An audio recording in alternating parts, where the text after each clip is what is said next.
It's Q&A time at the worldwide headquarters for CourtTV. I'm Seema Iyer, and you are, sir? Vinny Politan, and a lot of questions coming in this week. I am so happy because you know what happens? We tell people we want questions, keep them coming.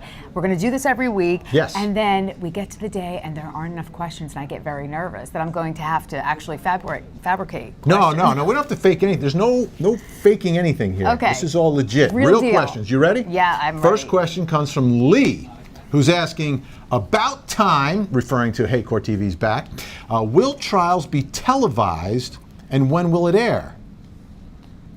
Isn't this the whole point? Yeah. CourtTV. Yeah, we're going to television. We're going to be on TV. That's what TV stands for. Exactly, Television. exactly. When will it air? All day long. CourtTV is a network. It'll be on 24/7. You'll be able to tune in and watch the trial.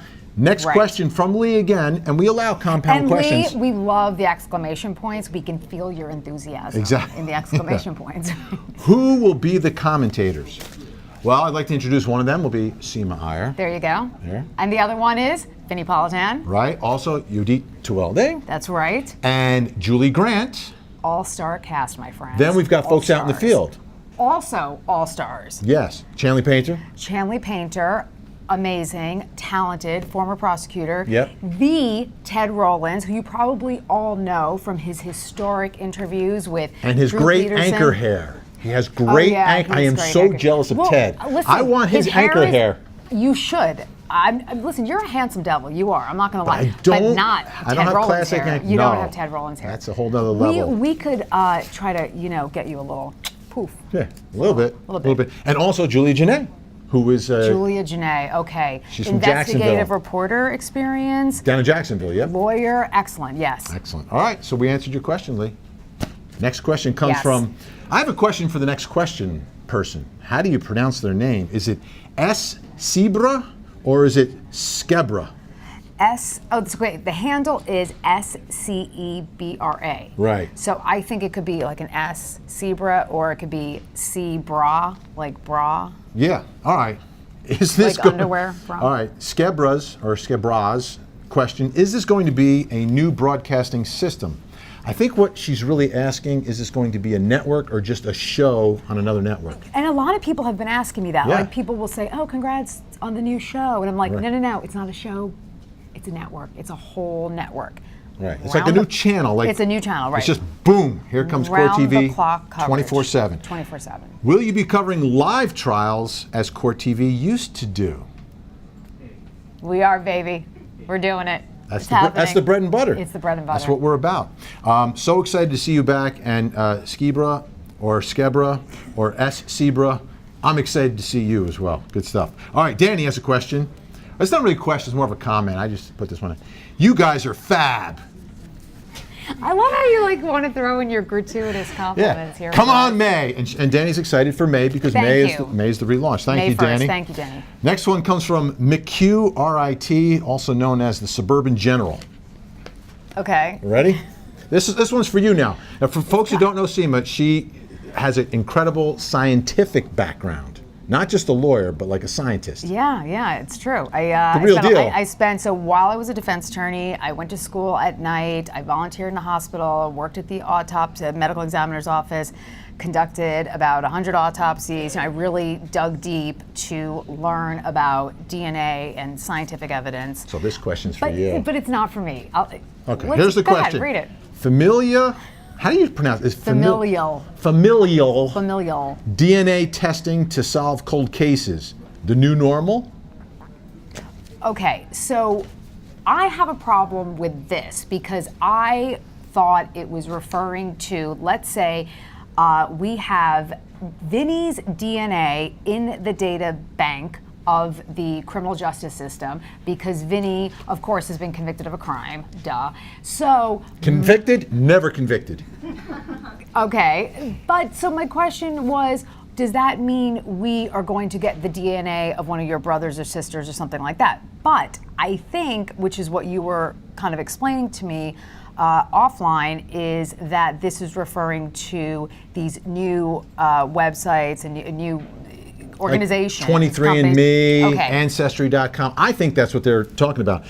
So do you think that more of these cold cases will be solved through a little bit of help from people who have family members of alleged killers and people who have committed crimes that haven't been solved through the DNA bank that's being created voluntarily by people? Right. And I think the answer is yes, it will be, because just if you take what most people are doing now, they want to get ahead of any health problems by going to Ancestry.me or 23andMe and trying to find out, okay, I am more susceptible to certain types of genes, and therefore I can prevent perhaps getting some illness by taking the appropriate medical precautions.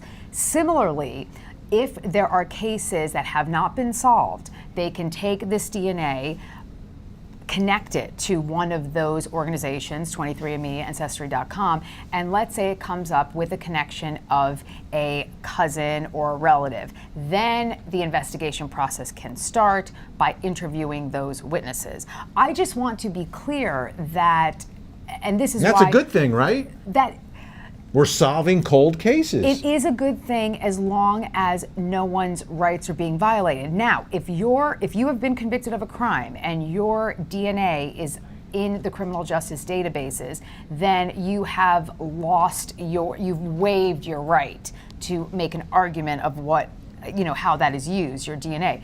My point is, when you go and start asking other people for DNA, it becomes a Fourth Amendment problem, which protects people against search and seizure. Search and seizure is not just about going into your house or going into your car, it's also going into the person. Swabbing. Yes. So I just I get very defensive. I get very defensive. Because you were a defense attorney for quite some time. And because I understand the Constitution. Right. So it's not just about being a defense attorney, it's because I'm a protector of the Constitution. Right. But the defense attorneys are the ones who use the constitutional rights that are granted to everyone here in the United States. Well, prosecutors should do the same thing, don't you think? Yes, but we don't stop evidence from being put. You're supposed to be a minister of justice. That's what it says. The role of the prosecutor. Right, but there's an argument on both sides. So that means you should be equally. You should never unlawfully seize anything. There, I'm on record. All right, we'll Just see do it how legally. that goes. Okay. All right. So I told you, scientist. All right, this last one, I think this one's coming from overseas. It's coming from Lacey Jade, who says... Do it in your accent. You said you do. Lacey Jade, I think, sent this one. What did she say, Vinny? She says, what has been your favorite? And she put like an OU in the word favorite. You know what? This is like your investigation chops coming Yes, back, right? exactly. You're like, oh, the OU. She must be British. She's got to be. So what has been your favorite trial or case? How do you feel coverage of it could have been made better? Now, I wouldn't say any is my favorite. I would say some have been more compelling than others. And for me, going back to the first run of CourtTV, the most compelling case that I was involved with was the Scott Peterson case. Right, which was the murder of Lacey and her unborn child, Connor. Double murder. And to me, the coverage of that would have been even better if the judge had allowed cameras inside that courtroom. There weren't cameras in the courtroom. So now, here we are years later, and these documentaries come out, and people are questioning whether or not there really was enough evidence. If you had watched the trial, if you had seen the trial, you would come to the right conclusion and heard the arguments. I think most people would agree with the jury, rather than all these people that are questioning it now because they didn't get to actually see and hear the testimony firsthand. And the public has a right to know. And Absolutely. I think that, CourtTV coming back is really going to remedy that situation. There's so many cases out there that you're interested in, and you don't get to see and hear all the facts, and hopefully that will change. Yeah, and we're exercising another one of those amendments by doing that, right? Right, we are. I think it's the first one. Okay, we're not going to get into an amendment quiz right now. Do you have a most compelling case? I think I know which one it is. What? It had something to do with, there was a big podcast about it.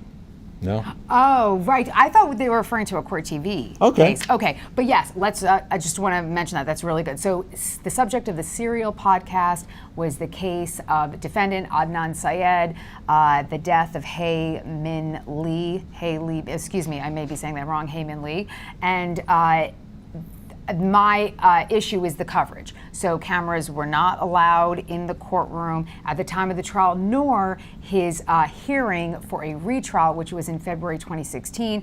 I was there every single moment inside the courtroom. And let me tell you, it was one of the most compelling things. Good call. You know me well. Compelling legal proceedings I have ever seen in my life. It was incredible. It was like a mini trial. So yes, I wish that cameras were allowed in that Transparency. You have the transparency. I think there's more trust in our system, and that ultimately is one of the things that drives us here at Court TV. You know, because it's our government. It's our courtrooms. It belongs to the public.